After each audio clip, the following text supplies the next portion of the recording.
आज की वीडियो के अंदर हम सीखने वाले हैं कि वाटर गीजर के वायरिंग कनेक्शन हम किस तरीके से करते हैं और वाटर गीजर के अंदर कौन कौन से पार्ट होते हैं और उन पार्ट्स को हम किस तरीके से चेक करते हैं कि जो हमारे पार्ट्स हैं वो बिल्कुल सही हैं या खराब। तो चलते हैं वीडियो की तरफ और आपको मुकम्मल कनेक्शन करके दिखाते हैं वाटर गीजर के। तो वाटर गीजर के अंदर जो सबसे इम्पोर्टेंट पार्ट होता है वो होता है हीटर, और उसके बाद होता है थर्मोस्टेट, और उसके बाद होता है ऑटो कट ऑफ स्विच। और हीटर को सप्लाई प्रोवाइड करने के लिए हम एक 3 पिन प्लग का इस्तेमाल करते हैं और 2 इंडिकेटर लाइट का इस्तेमाल करते हैं। जो रेड कलर की इंडिकेटर लाइट है उसको हम पावर ऑन के लिए इस्तेमाल करते हैं। जो ग्रीन कलर की इंडिकेटर है उसको हम हीटर ऑन होने की सूरत में ऑन करते हैं। तो चलते हैं वीडियो की तरफ और आपको मुकम्मल कनेक्शन करके दिखाते हैं कि वाटर गीजर के अंदर heater, thermostat, auto cut of indicators के कनेक्शन हम किस तरीके से करते हैं। तो कनेक्शन से पहले जो हमारे पास हीटर है इसको हम किस तरीके से चेक करते हैं, थर्मोस्टेट को किस तरीके से चेक करते हैं, ऑटो कट ऑफ को किस तरीके से चेक करते हैं, उसके ऊपर बात करते हैं। तो सबसे पहले हमारे पास है हीटर। हीटर को हम किस तरीके से चेक करते हैं कि जो हमारा हीटर है वो बिल्कुल सही है या खराब है। तो हीटर को चेक करने के लिए हम मल्टीमीटर का इस्तेमाल करेंगे। मल्टीमीटर को हम ओम के ऊपर सेट करेंगे और मल्टीमीटर की जो 2 लीड्स हैं हीटर के 2 पॉइंटों के साथ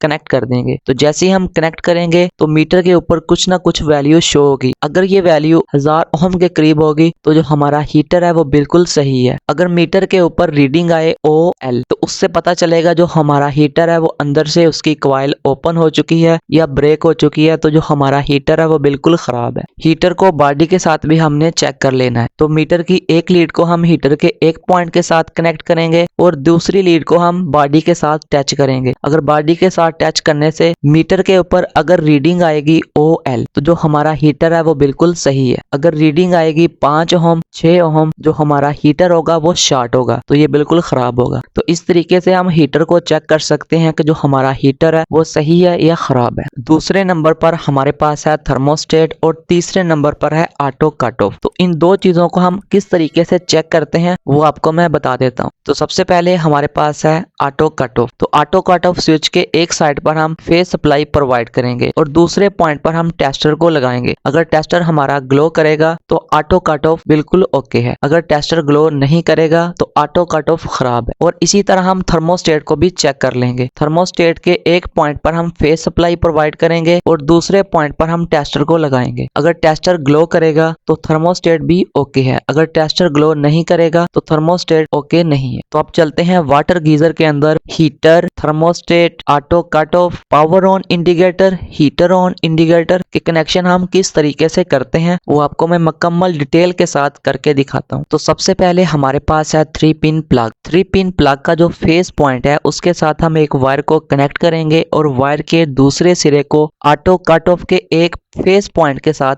कनेक्ट कर देंगे और ऑटो कट ऑफ का जो दूसरा पॉइंट है उसके साथ हम एक वायर को कनेक्ट करेंगे और थर्मोस्टेट के फेस पॉइंट के साथ कनेक्ट कर देंगे। थर्मोस्टेट के दूसरे पॉइंट के साथ एक वायर को कनेक्ट करेंगे और वायर के दूसरे सिरे को हीटर के एक पॉइंट के साथ कनेक्ट कर देंगे। 3 पिन प्लग का जो न्यूट्रल पॉइंट है उसके साथ हम एक वायर को कनेक्ट करेंगे और वायर के दूसरे सिरे को हीटर के दूसरे पॉइंट के साथ कनेक्ट कर देंगे। तो इस तरीके से हमारे heater, thermostat, auto cut off के कनेक्शन मुकम्मल हो चुके हैं। Heater, thermostat, auto cut off, इन 3 चीजों के साथ हम 2 इंडिकेटर लाइट के भी कनेक्शन करेंगे। एक हमारे पास रेड कलर की इंडिकेटर लाइट है और एक हमारे पास ग्रीन कलर की इंडिकेटर लाइट है। जो हमारी रेड कलर की इंडिकेटर है उसको हम पावर ऑन होने की सूरत में ऑन करेंगे और जो ग्रीन कलर की इंडिकेटर लाइट है तो जैसे ही हमारा हीटर ऑन होगा तो उस सूरत में हमारी ग्रीन इंडिकेटर लाइट भी ऑन होनी चाहिए। तो इन 2 इंडिकेटर लाइट के कनेक्शन हम किस तरीके से करते हैं वो आपको मैं करके दिखाता हूँ। जो हमारी पावर ऑन इंडिकेटर लाइट है उसके कनेक्शन किस तरीके से करते हैं। तो इंडिकेटर लाइट के एक पॉइंट के साथ हम एक वायर को कनेक्ट करेंगे और वायर के दूसरे सिरे को ऑटो कट ऑफ के दूसरे पॉइंट